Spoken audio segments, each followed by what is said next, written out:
Hey there, friends. Meteorologist Shane Smith here with you. It is Sunday, July 6th, 2025. I hope you're doing okay.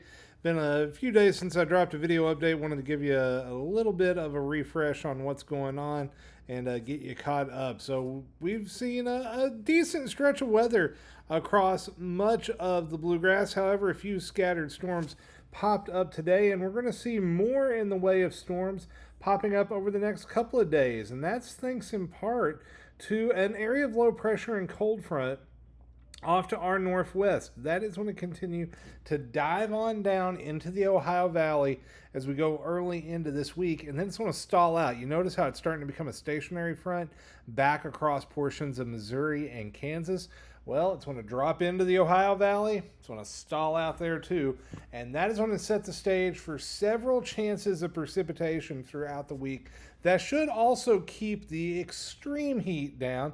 It's going to be hot and it's going to be humid, but it's not going to be unseasonably hot or humid. But the thing I'm concerned about is several locations could see several rounds of thunderstorms this week, and that could cause some problems. Let's get to it and take a look at how things are going to play out. Here's a look at the HRRR model as we go into tomorrow morning. Notice we start off mostly dry across the bluegrass, but we put the model into motion, and you are going to notice that we could see a few showers and thunderstorms develop along that front, especially in the afternoon. It's not going to be a washout of the day by any stretch of the imagination, but I suspect about 2, 3 o'clock in the afternoon, we'll start to see some thunderstorms develop along the Ohio River and dive eastward through the Commonwealth.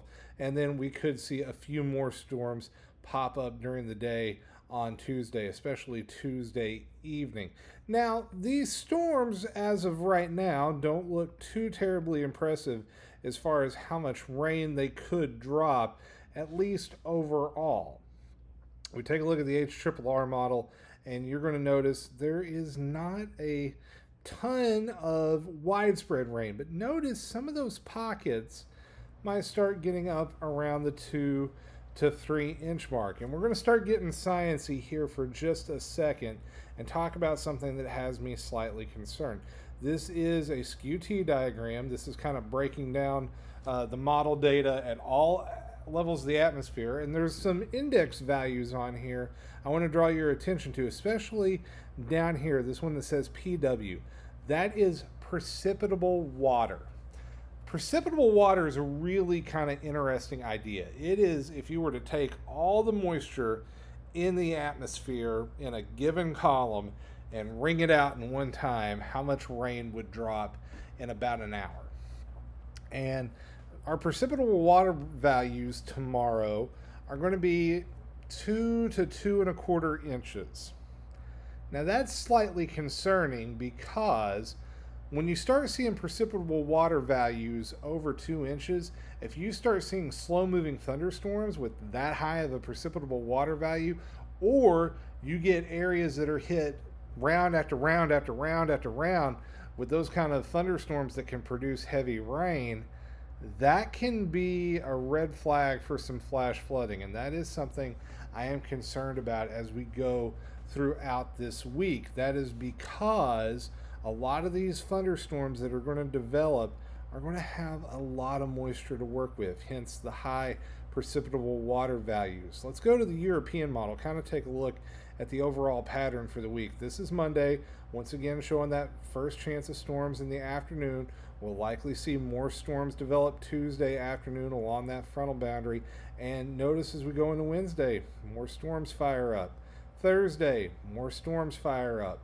Friday, more storms fire up. You get my drift. We're hitting the same area over and over and over again about 4 or 5 days in a row with the potential of some pretty heavy rain. Now, none of the synoptic models, the big overall models, are showing just a ton of rain in our neck of the woods. The European model showing widespread 1 to 2 inches. The GFS has probably been the most aggressive of the global models, and the Canadian showing something similar.